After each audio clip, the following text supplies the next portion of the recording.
Pues en esta ocasión vamos a hablar de la película Alien 3, dirigida, como ya sabéis, por David Fincher, en la que fue su primera película, ¿no? Su debut en el largometraje, y que realmente no gozó del éxito ni de la recepción esperada, y de hecho, tiene una historia bastante interesante detrás, que simplemente daré algunas pinceladas porque en algunos casos ya la conocéis y en otros pues creo que hay otros lugares con información mucho más profusa sobre este tema y tampoco tendría sentido hacer aquí un resumen porque hay mucha tela que cortar, ¿no? Pero basta con decir que por esta producción, antes de que se pusiera en marcha y que David Fincher la dirigiera, estuvo William Gibson haciendo un guión, estuvo Vincent Ward, que fue uno de los directores propuestos, ¿no? Vincent Warren, director del Mapa del Sentimiento Humano y de Navigator. Y realmente también estuvo Renny Harlin, atado a la dirección de la película, pero por diversas causas, ni ellos ni otros tantos como John Fasano, pues ni siquiera Eric Red, ¿no? El colaborador en las primeras películas de Catherine Bigelow y guionista también de Carretera al Infierno, pues no se pudo materializar ninguna de estas versiones y finalmente pues fue partiendo del argumento, ¿no? Del esqueleto del guión que tenía Vincent Ward, que Larry Ferguson, Walter Hill y David Giller, ¿no? Hill y Giller eran los productores y guionistas habituales de la saga de Alien, con lo cual pues al final ellos acabaron siendo los que cogieron la batuta del guión. Larry Ferguson, además, guionista de películas más o menos reseñables, ¿no? Como El límite del riesgo, de Ringo Lam, una de las mejores películas de Van Damme bajo mi punto de vista.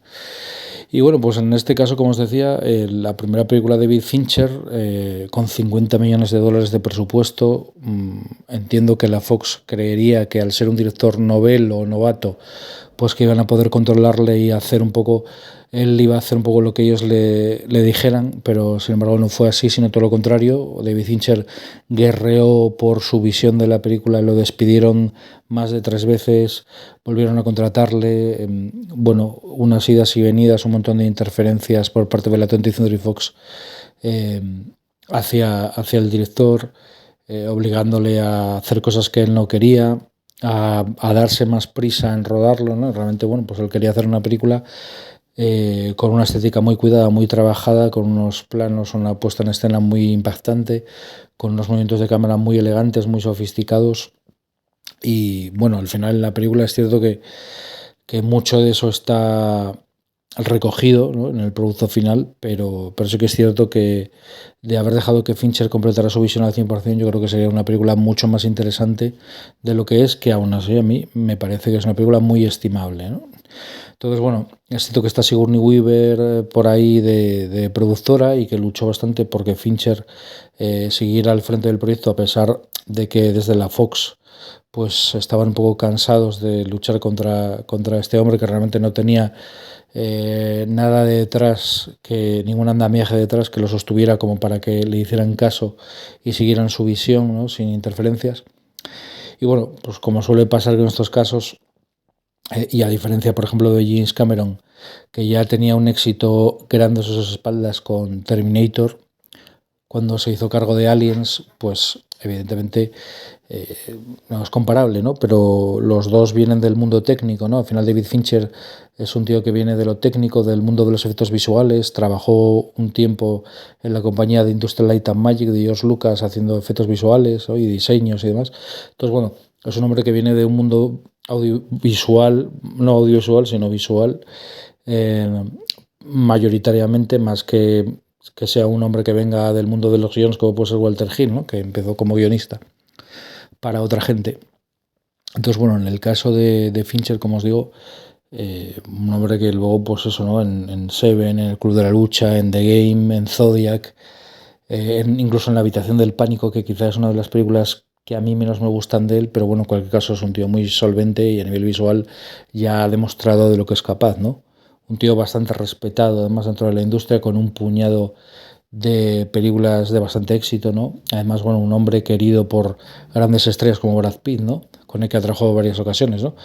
El caso de Benjamin Button podría ser otra más, ¿no? De esas colaboraciones también con Fincher al mando del proyecto, y además películas como visualmente con mucha envergadura, ¿no?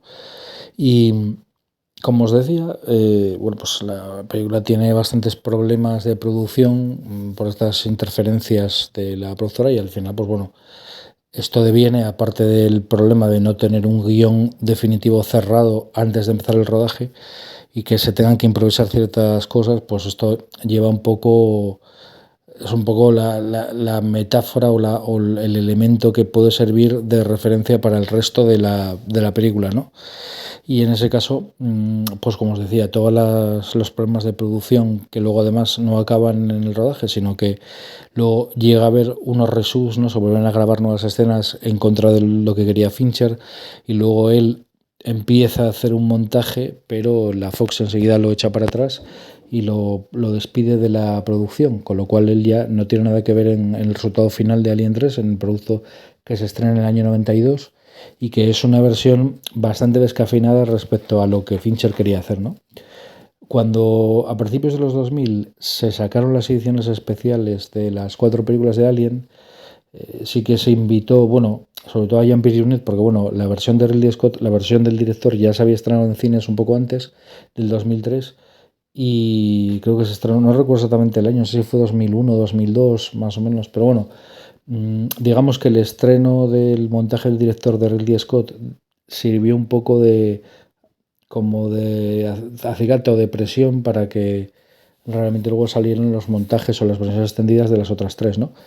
Aliens el regreso ya tenía una versión extendida que se lanzó en el formato doméstico de VHS y luego en DVD y demás, pero ni Alien 3 ni Alien Resurrección tenían montaje del director. Entonces, bueno, Jean-Pierre Jeunet, que acabó bien con la Fox al parecer, pues bueno, hizo su versión del director, que realmente tampoco difiere excesivamente de la versión de cines, quizá el principio y el final, ¿no? Es lo que más puede cambiar. La secuencia de créditos y la última escena de la película, que llegan a la Tierra y acaban en Francia, ¿no? Ripley y el androide que interpreta a Winona Ryder, pero realmente la que más cambia es la versión de Fincher, ¿no? El montaje de Alien 3. Realmente Fincher ya llevaba mucho tiempo intentando olvidar la experiencia de Alien y no quiso saber nada de ningún montaje ni de nada, ¿no? Aunque le dejaran libertad creativa y demás. Entonces, bueno, lo que hicieron en la Fox fue seguir las notas de la sala de montaje que tenía Fincher y su editor, ¿no? Terry Rawlins, que además, si no recuerdo mal, era el editor de la primera Alien de Ridley Scott. Y por lo tanto, pues, bueno, pues es un ejercicio más de reconstrucción más que de otra cosa, y acaban con una versión de la película que dura una media hora más aproximadamente respecto a la de cines, que duraba pues poco más de hora y media, y había muchas cosas cortadas, y luego más los resús, ¿no? Todas estas cosas que Fincher no quería haber incluido en un primer momento en su película. Entonces, bueno, el resultado final de este montaje, de este assembly cut, como se llamó, pues es lo más parecido a lo que Fincher quería estrenar, pero lógicamente sin su consentimiento, ¿no? Entiendo que de todas formas, independientemente de que su versión fuera bien recibida o no, o que realmente la gente rescatara o reivindicara ahora Alien 3, yo creo que él ya tuvo una experiencia tan mala cuando la rodó que directamente no quiere saber nada de Alien 3, ¿no? Ni escuchar a gente, aunque sea para decir que su trabajo es bueno o que no estaba tan mal. Entonces, bueno, en ese sentido, ya os digo, Fincher no tiene ningún interés en involucrarse un poco en una operación parecida a la que, una postura parecida a la que puede tener David Lynch con respecto a su película de Dune de 1984, ¿no? Que por más que le han insistido en que haga un taje y que le dan libertad y demás, pues él no ha querido entrar en eso. Y bueno, realmente pues lo que es la versión de David Fincher, claro, es mucho mejor, es muy superior a la versión de cines, que tenía cosas un poco incongruentes, como ese alien que sale de ese pastor alemán, y incluso el diseño no parecía demasiado bueno, el del alien que había hecho H.R. Giger, ¿no? De nuevo para la tercera película, y había unos elementos que estaban como cercenados, ¿no? Algún desarrollo de personajes como el de Golic, que aparecen y desaparecen. El personaje del doctor, ¿no? Que hace Charles Dance, no tiene demasiada entidad, muere demasiado rápido. Sin embargo, en la versión de Fincher dura mucho, ¿no? Está casi hasta la mitad de la peli. Y por lo tanto, bueno, a nivel de guión, a nivel dramático es mucho más coherente, está mucho mejor trabajada, y luego pues se ve un poco más esa mirada amplia y con, bueno, no voy a decir con una cierta épica, pero sí con un alcance muy grande, ¿no? Como quiere dar un mundo dentro de ese planeta prisión, ¿no? Fiorina Fury, dentro de lo poco que se ve, pues dar una visión como de cierta grandiosidad de decorados y de ese mundo con esas playas como con carbón, suciedad permanentemente en el aire y esas grúas gigantescas y demás, ¿no?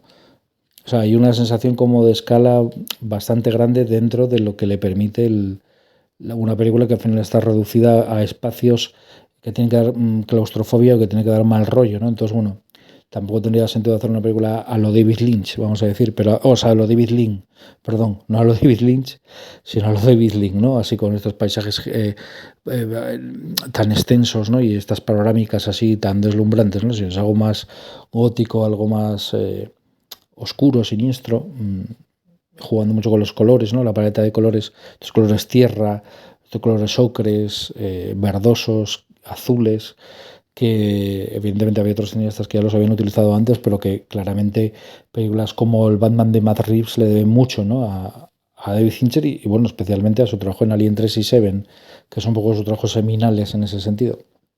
Y bueno, realmente ya os digo, la película a mí realmente siempre me gustó, siempre me pareció curiosa, ¿no? La versión de cines que la tenía grabada de la tele, ¿no? La grabé de Antena 3. Ahí me gustaba bastante. Luego compré el DVD, me seguía gustando. Vi la versión de Fincher, me gustó todavía más. Me parece una película muy injustamente tratada, que tiene más que ver con la primera película de Alien de Ridley Scott que con la segunda de James Cameron, ¿no? Porque opta por entornos hostiles pero cerrados, no tiene esas escenas de acción gigantescas que tiene la película de James Cameron, que básicamente pues es eso, una gran película de acción, ni tiene esos elementos a veces tan grandilocuentes, ¿no? Como puede ser la propia Reina Alien, ¿no? O ese grupo de marines, ¿no? Esas fuerzas de asalto que van ahí a destrozarlo todo. Esta película pues es un poco más, digamos, intimista en ese sentido, ¿no? Y está todo mucho más reducido a unos decorados que, si bien es cierto que al haber pocos personajes en unos entornos tan grandes, sí que parece que a veces se los comen, ¿no? Parece que los personajes quedan como muy empequeñecidos, digamos, con respecto a los espacios, a los entornos donde se mueven, ¿no? Esos hornos gigantescos, esas columnas, ¿no? Entonces, bueno, realmente creo que ahí está bastante bien expuesto ese tono más intimista, más oscuro quizá, ¿no? Y también, bueno, toda la carga dramática, ¿no? Del principio, esa patada en la boca que le mete Fincher a la segunda, ¿no? Al final de la película de James Cameron, con Hicks y con Newt, que realmente se los carga nada más empezar la peli, y realmente, bueno, sí que tienen una importancia dramática, ¿no? Un peso dramático para el personaje de Ripley, ¿no? Que al final pues los llora y toda la escena digamos, del incineramiento, ¿no? De toda la incineración de los cadáveres y esa especie de ceremonia religiosa, de liturgia, incluso la escena de la autopsia y demás, bueno, es bastante frío, todo como muy aséptico y contrasta lógicamente con los sentimientos de Ripley, ¿no? Que acaba de perder sobre todo una persona que le importaba mucho y que ella al final era su madre, ¿no? Entre comillas. Y bueno, pues aparte de eso, tenemos también el personaje de Charles Dance y el personaje de Charles S. Dalton, ¿no? Que son un poco los personajes positivos dentro de esa especie de prisión, ¿no? Llena de violadores, pedrastas, asesinos y demás, ¿no? Escoria. Y gente reconvertida de alguna forma por la fe, pero que realmente en cuanto, digamos, que les abren la puerta, pues dan rienda suelta a sus instintos más bajos, ¿no? Y de hecho, bueno, es un buen contraste, ¿no? Entre los dos actores. Charles Dance, un tío mucho más sobrio, ¿no? Más británico, más distinguido, con ese pozo, esa sensación como de haber vivido muchas cosas, llevar mucha vida detrás, ¿no? A sus espaldas y cargar con bastante dolor.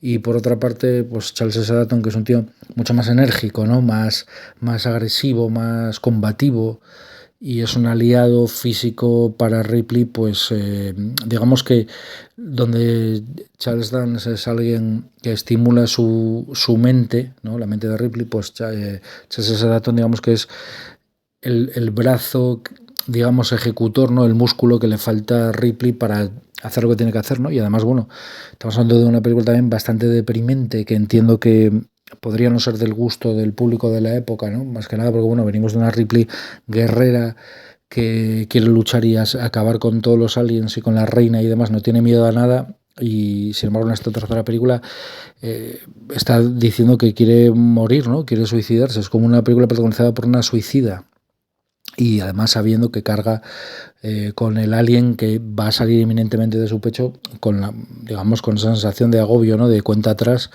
que ayuda mucho a darle ese dramatismo, ese ritmo a la película, ¿no? Evidentemente, a ver, acabar con su propia vida, pues significa, pues, ¿no? Extinguir, en principio, pues, el reinado de los aliens, o la posibilidad de que los aliens consigan llegar a núcleos de población y cargarse a un montón de gente. Pero no hay una sensación de poco muy heroica en lo que pasa, ¿no? Sino es más como un pesar, como una sensación de que ya mi tiempo se acabó, ¿no? El personaje ya es como que no tiene nada a lo que aferrarse. Y de hecho, bueno, está muy bien eso, ¿no? Al final, que se acaba con ese suicidio de Ripley, que a diferencia de la versión de cines donde el alien emerge de su pecho justo cuando está cayendo, en la versión de Fincher no hace eso, con lo cual le quita esa supuesta heroicidad o epicidad que tiene el final de cines, y lo hace más oscuro, ¿no? Más triste. Yo creo que está mejor el de Fincher, porque bueno, al final no hace falta sacar al alien, ¿no? Eso de hecho fue uno de los reshoots que él no quiso hacer, pero como os decía, la película tiene muchos elementos interesantes, ¿no? Al final es un estudio de personajes encerrados en un entorno en el que tampoco, un entorno hostil, tampoco realmente tiene una escapatoria muy clara, ¿no? En ese sentido, casi parece una película de John Carpenter. Y luego, por ejemplo, el final, con esa aparición de Bishop y esa especie de soldados o de fuerza protectora de Weyland Yutani, con unos diseños muy chulos, por cierto. Unas armaduras, una especie de armaduras que recuerdan un poco al trabajo de muchos ilustradores europeos, ¿no? Como, bueno, como podría ser el propio Giger, o como puede ser, por ejemplo, Moebius. Y traen un poco, pues, los cómics tipo Metal Hurlant y todo eso a la cabeza, que al final, pues, es un referente del propio Alien de Ridley Scott, ¿no? Con lo cual, bueno, ahí se cierra un poco el círculo, ¿no? Y además también es un golpe encima de la mesa por parte de Sigourney Weaver, en el sentido de decir, mira, yo ya, si queréis continuar con esto de Alien, muy bien, pero conmigo no contéis, ¿no? Yo ya no quiero saber nada, a mí que me maten y ya me dejáis en paz.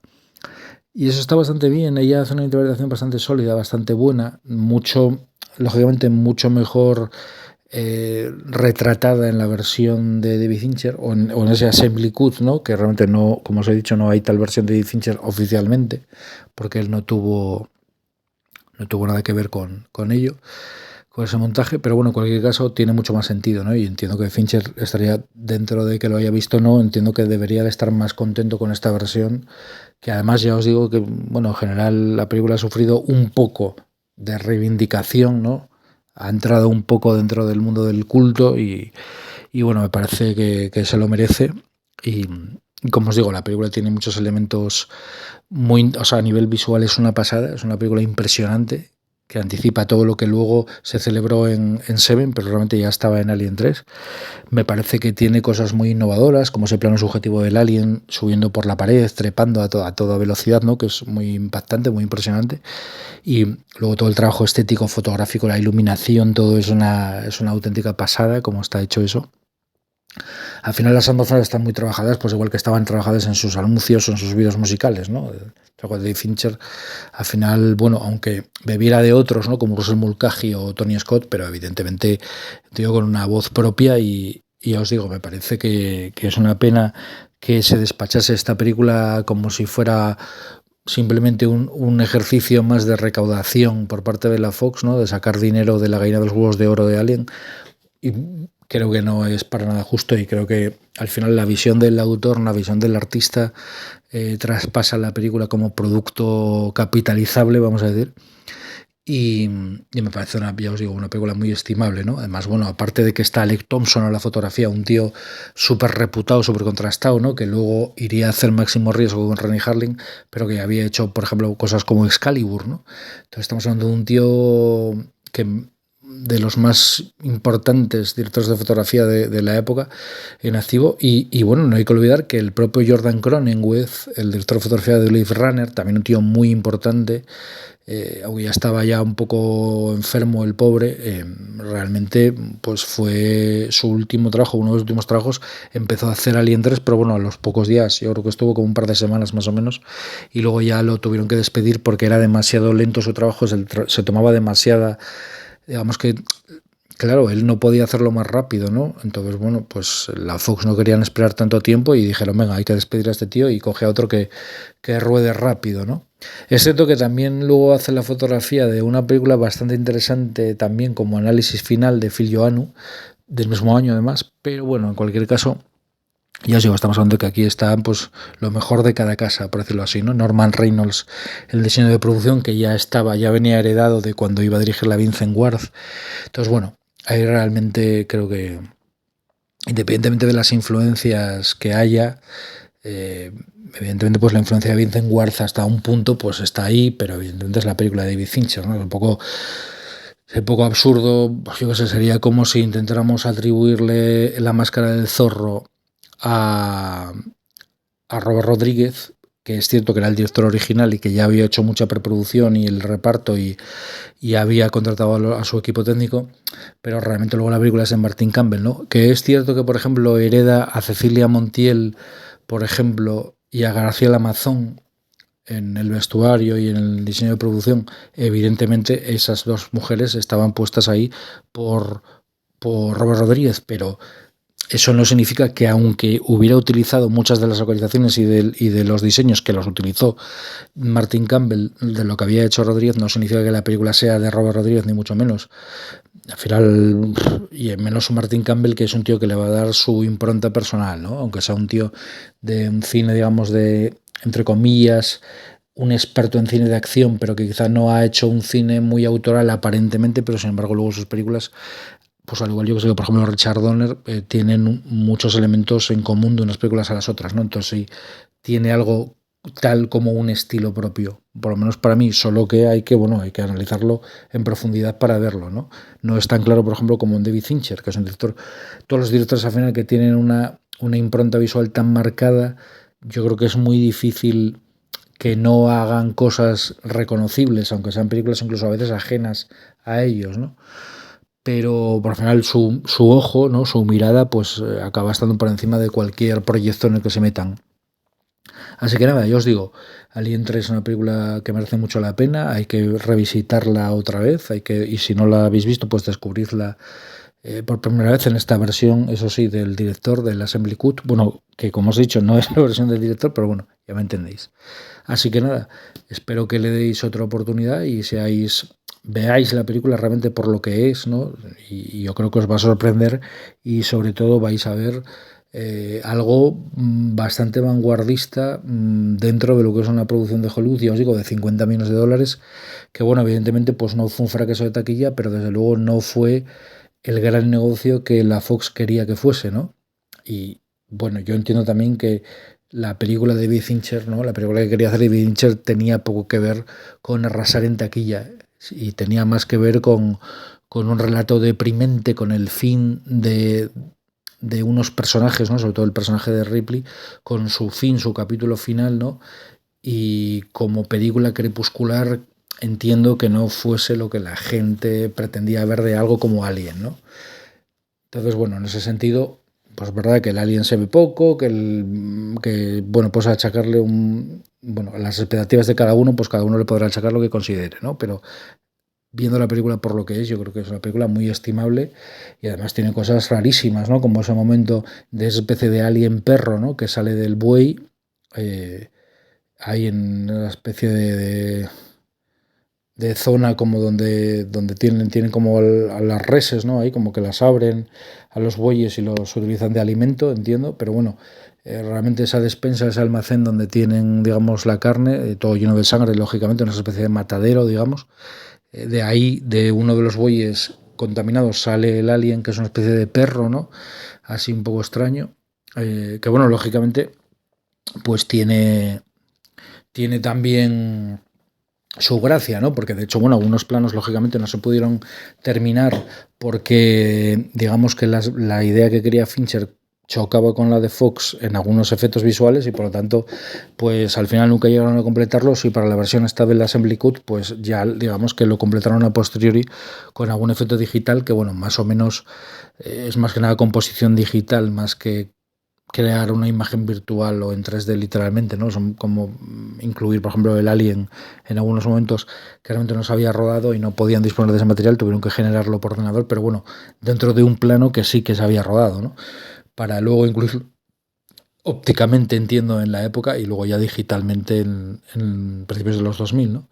Pero mira, respecto a eso hay una cosa curiosa para terminar, que es que también tenía el San Benito de que los efectos digitales de Alien 3 eran horribles y demás. Y realmente eso fue como una farsa que se extendió, ¿no? Y realmente no es tal, ¿no?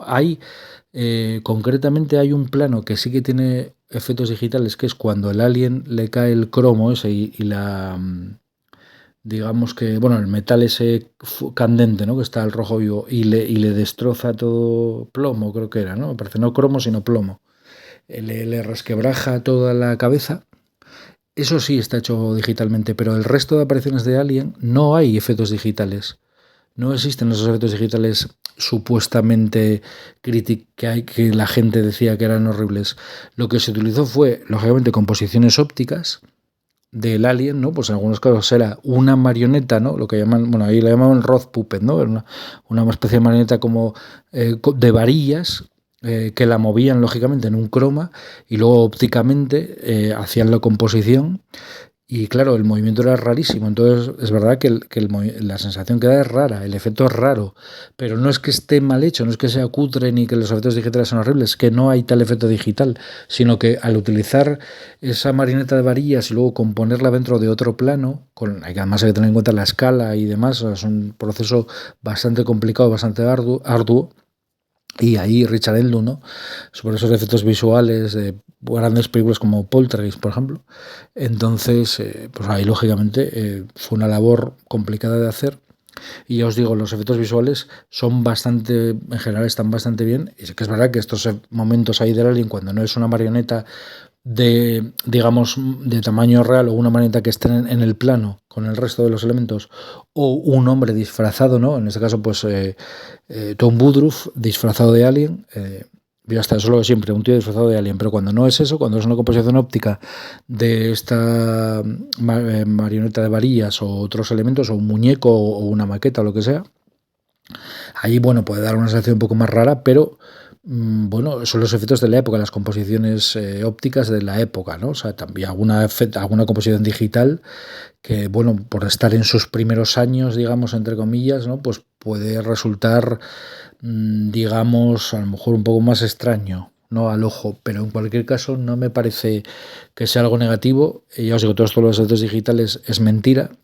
Solo está esto que yo os estaba comentando y luego alguna cosa como ese polvo, ese carboncillo que hay en el ambiente en los exteriores, que sí que está hecho digital, ¿no? Está añadido digitalmente, pero bueno, más allá de eso, ya os digo, lo del alien es como una leyenda urbana que no es cierta y que además, ya os digo, los efectos incluso a veces pueden recordar a los de películas poco posteriores que tienen que ver con Alien también, como puede ser Especies, ¿no? De Roger Donaldson. Pero yo os digo, más allá de eso, creo que es un bulo que se extendió, que es falso y que bueno, simplemente tiene que ver con que la sensación de los movimientos del alien es extraña cuando uno lo ve. ¿Por qué? Porque lo que os digo es una técnica vanguardista, una técnica que hasta donde yo sé no se había utilizado en prácticamente ninguna ocasión y fue creada entre comillas es profeso o esa manera de hacerlo de incluir a esa maneta de varillas dentro del plano real pues fue bastante innovadora, con lo cual como siempre pasa con estas cosas, claro, uno ve un efecto así que nunca ha visto o que no es el habitual y puede resultarle extraño, ¿no? Pero bueno, en cualquier caso ya os digo que esto es más anecdótico que otra cosa, pero bueno, me parecía bien apuntarlo porque bueno, es otra de las críticas que se le hizo a la película y que parece injusta. Así que nada, ya por mi parte os dejo y que disfrutéis de Alien 3 y gracias a Bronson por tener a bien incluir aquí esta pequeña reseña de Alien 3 y ya sabéis, abandonad el Bronx, abandonen el Bronx.